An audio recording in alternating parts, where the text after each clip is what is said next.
बिस्मिल्लाहिर्रहमानिर्रहीम। अस्सलाम वालेकुम जी, मैं हूं डॉक्टर नुमान अली और आपकी खिदमत में एक नए सेशन के साथ हाज़िर हूं। जी नाज़रीन, इस वीडियो में बात करने वाला हूं कि बकरों को मोटा करने के लिए कौन सी खुराक देनी चाहिए।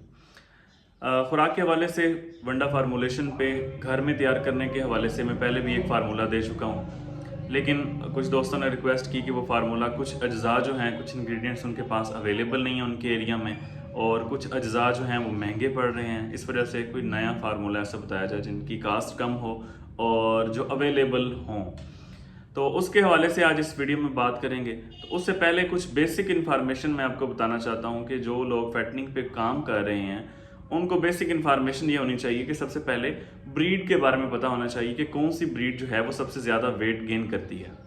तो जो पाकिस्तान में बकरों की ब्रीड आती हैं उसमें सबसे पहले राजनपुरी जो वक़्त ज़्यादा लेती है लेकिन ऐसी ब्रीड है जो वेट गेन करती है। उसके बाद बीतल नस्ल है और मक्खी चीना।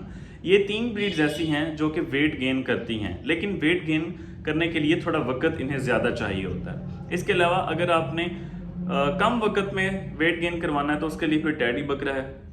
तो सबसे पहले आपको ब्रीड का पता होना चाहिए। उसके बाद दूसरे नंबर पे डिवर्मिंग के हवाले से इंफॉर्मेशन होना बहुत ज़रूरी है।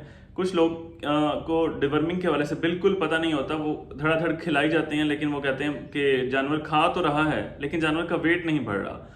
तो उन्हें अपनी जानवरों को डिवर्मिंग करवानी चाहिए और डिवर्मिंग से पहले उन्हें टेस्ट करवा लेना चाहिए। फीसिस लें, जो मेंगने हैं उनसे लेके टेस्ट करवाएं और देखें कि उनके अंदर कौन से वर्म्स हैं जानवर के अंदर, फिर उस हिसाब से आप उसे डिवर्मर दे सकते हैं। तो जो डिवर्मर मार्केट के अंदर कॉमन यूज़ होते हैं जिसमें अल्बेंडाजोल है, फेनबेंडाजोल है, ऑक्सफेंडाजोल के नाम से आता है, और उसके अलावा आप टीका भी लगवा सकते हैं आइवरमेक्टिन का। तो इस तरह आप टेस्ट करवा के आप डिवर्मिंग करवा सकते हैं।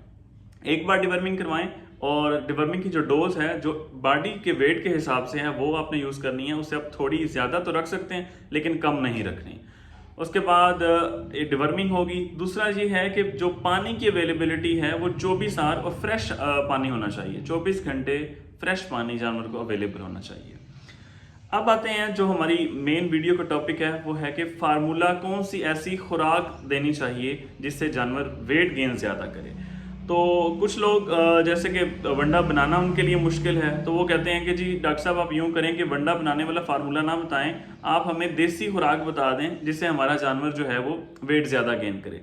तो देसी खुराक के अंदर आप दाने खिला सकते हैं जानवर को वेट के हिसाब से ज़्यादा आपने खिलाने हैं। आधा किलो तक जाना है, 600 ग्राम तक, 700 ग्राम तक, इससे ज़्यादा नहीं जाना क्योंकि फिर एसिडिटी के और बाकी जो है वो इनडाइजेशन के इश्यूज आ जाते हैं। तो यहाँ तक आपने उसे दाने खिला सकते हैं डेली बेस पे अकॉर्डिंग टू वेट।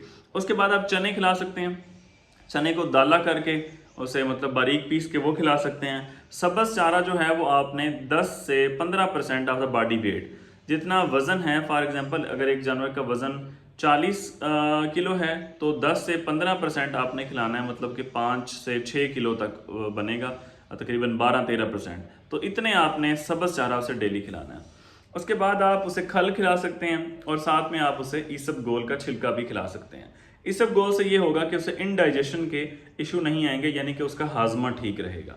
तो ये तो हो गया एक देसी फार्मूला कि आप खुराक में चने का इस्तेमाल कर सकते हैं, आप दानों का गंदम के दानों का इस्तेमाल कर सकते हैं, आप खल वगैरह का इस्तेमाल कर सकते हैं, ईसबगोल का इस्तेमाल कर सकते हैं। उसके अलावा आप डालडा घी वगैरह तकरीबन 50 ग्राम जो है वो 2 टाइम, सुबह टाइम आप 25 ग्राम सुबह दे दें, 25 ग्राम शाम को दे दें। तो इस तरह आप दिन में 40 से 50 ग्राम जो है वो डालडा घी का इस्तेमाल भी कर सकते हैं। अब आते हैं मेन जो फार्मूला है हमारे पास, उसके इंग्रेडिएंट्स तकरीबन 7-8 इंग्रेडिएंट्स हैं। तो वो मैं आपको बता देता हूँ, उनकी कितनी कंसंट्रेशन यूज़ करनी है परसेंटेज के हवाले से मैं आपको बताऊँगा। इस तरह जितनी आपने बनानी है आप उस हिसाब से किलोग्राम में उसे कन्वर्ट कर सकते हैं। सबसे पहली जो मकई है, एनर्जी का सोर्स है, वो आपने 10% यूज़ करना है, यानी कि 10 केजी। उसके बाद खल बनोला, ये आपने 20% यूज़ करना है, यानी कि अगर आप 100 केजी बनाना चाह रहे हैं, 100, मैं सिर्फ वंडा आपको फार्मूला बता रहा हूँ कि आपने 100 केजी तैयार करना है।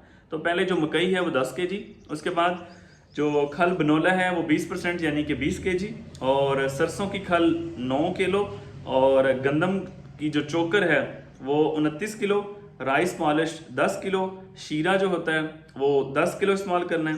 उसके बाद तूड़ी 10 किलो, DCP आपने 1% यानी कि 1 किलो इस्तेमाल करनी है। और जो नमक जो घरों में हम टेबल साल्ट वगैरह यूज़ करते हैं, सालन में जो इस्तेमाल किया जाता है, वो हमने 1 किलो इस्तेमाल करना है। और उसके बाद काला नमक जो है वो आधा किलो, वो आपकी चॉइस है, आप आधा किलो इस्तेमाल कर सकते हैं, वो भी जानवर के हाजमे को बढ़ाएगा। तो ये एक फार्मूला है जिसमें प्रोटीन, कार्बोहाइड्रेट, विटामिन्स, मिनरल्स, ये वो एक तरतीब के साथ जो जितनी जानवर की ज़रूरत है उसके हिसाब से ये फार्मूला डिज़ाइन किया गया है। तो इसको आप फॉलो करके आप जानवर का वज़न बढ़ा सकते हैं। उसके साथ जैसे मैंने पहले आपको बताया, तो आप डालडा घी वगैरह का भी इस्तेमाल कर सकते हैं, जो कि आपने 50 ग्राम डेली बेस के अपने इस्तेमाल करना है। 50 ग्राम का यूँ इस्तेमाल करना है कि 25 ग्राम सुबह और 25 ग्राम शाम। तो इस तरह इस फार्मूले को आप फॉलो करके जानवर का वज़न जो है वो बढ़ा सकते हैं। तो अगर आपको वीडियो पसंद आई हो तो लाइक करें, चैनल को सब्सक्राइब करें, और अगर आपका कोई क्वेश्चन है वो आप पूछ सकते हैं कमेंट सेक्शन में। अच्छा, एक बात मैं बताना यहाँ पे भूल गया कि अब ये फार्मूला तो बन गया, अब जानवर को खिलाना कितना है और खिलाना कैसे है। तो स्टार्ट जो है वो आपने करना है 50-60 ग्राम से। सडन फीड आपने नहीं चेंज करनी कि पहले आप सब्ज़ चारे पे रखा हुआ था आपने और फ़ौरन आप उसे सब्ज़ चारा बंद कर दें और वंडा खिलाना शुरू कर दें। इस तरह नहीं करना, इस तरह से इनडाइजेशन के और टॉक्सिसिटी के चांसेस ज़्यादा हो सकते हैं। तो करना यूँ है कि आपने जो सब्ज़ चारा आप दे रहे हैं तकरीबन 70% पहले दिन वही दें, और तकरीबन 30% 20 to 30% आप यूँ दें। आप यूँ कर लें कि 50 से 60 ग्राम आप पहले दिन दें, दूसरे दिन आप शिफ्ट कर दें 100-120 ग्राम पे, बाकी सब्ज़ चारा दें, तीसरे दिन फिर थोड़ी और मकदार बढ़ा दें। तो इस तरह टोटल आप कर करा के 500 से 600 ग्राम तक जानवर को वनडे पे ले आएंगे। तो इसका इस्तेमाल तकरीबन आपने 500 से 600 ग्राम तक करना है, ठीक है। बाकी आपने सब्ज़ चारा इस्तेमाल करना है। तो ये था आज का हमारा सेक्शन। तो अगर कोई बात रह गई हो तो आप कमेंट सेक्शन में पूछ सकते हैं। बहुत शुक्रिया।